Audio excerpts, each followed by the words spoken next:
And now a personal story this Memorial Day weekend. In the spring of 2004, I met an extraordinary group of soldiers in Iraq, involved in one of the most ferocious battles of the war.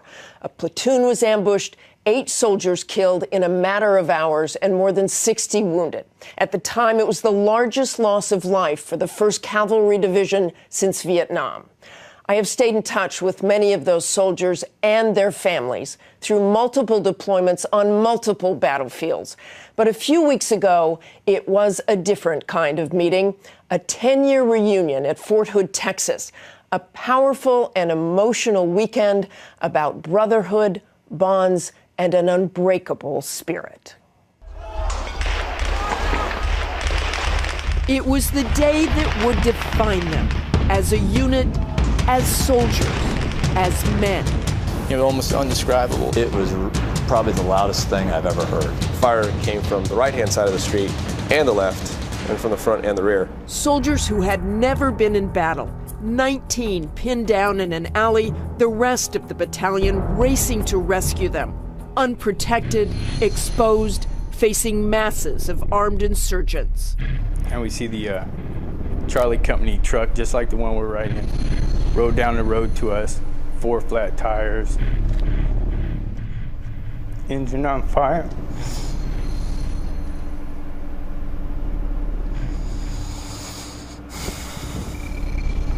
We're wounded. So many wounded, so many dead. Piles of bloody boots and body armor stacked outside the aid station. Inside, a young Army doctor, David Mathias, who until that day had treated only the children of soldiers back home in Texas. I'm a pediatrician. It was shocking at first to see these battle wounds. The best word I can come up with is it was just like a tidal wave. A tidal wave that would continue for 15 months.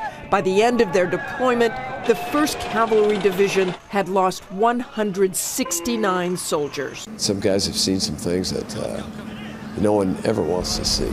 I understand now what it means when you go to a veterans ceremony and you see the old veterans get together and hug and cry, and you never really understood it. I understand it now.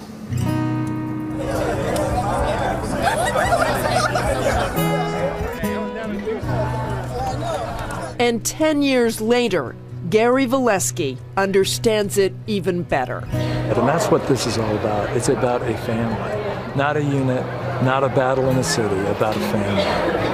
It doesn't really seem like 10 years. And it seems like a lifetime ago. And then you walk in here and it seems like yesterday. What do you remember most about that day? Disbelief. I believe in everything happens for a reason, right?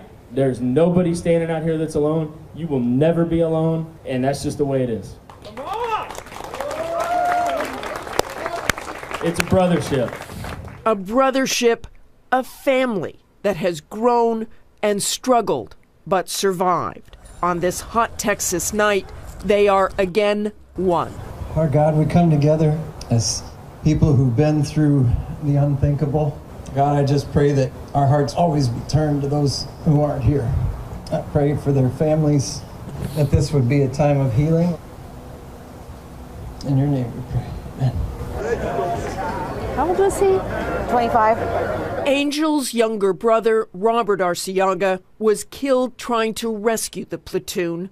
Arciaga's name, like the others, now etched on a granite memorial. It was where the soldiers gathered the second day. Present! Present! Oh!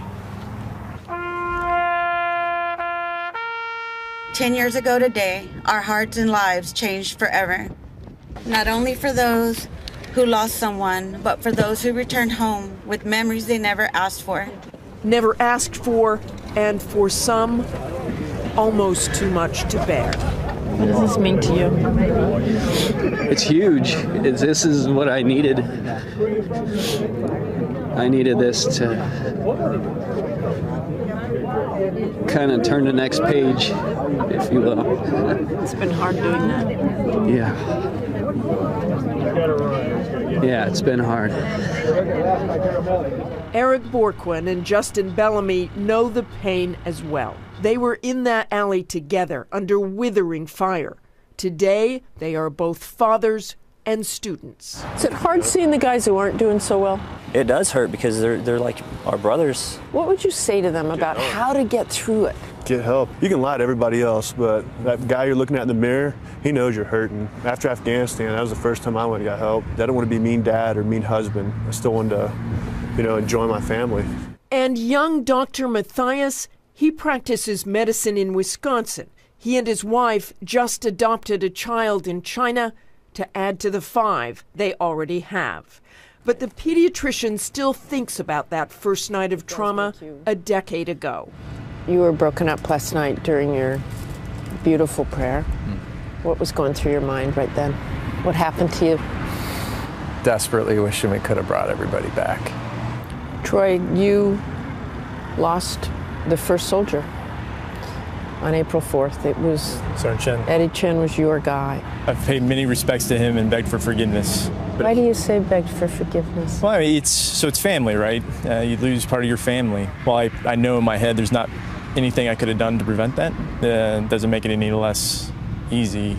And Gary Valesky, the wise and courageous young colonel, he is now a 2-star general and headed off to command the famed 101st Airborne Division. But no other division, no soldiers, will ever take the place of these heroes. That bond is forever. And those families are heroic as well.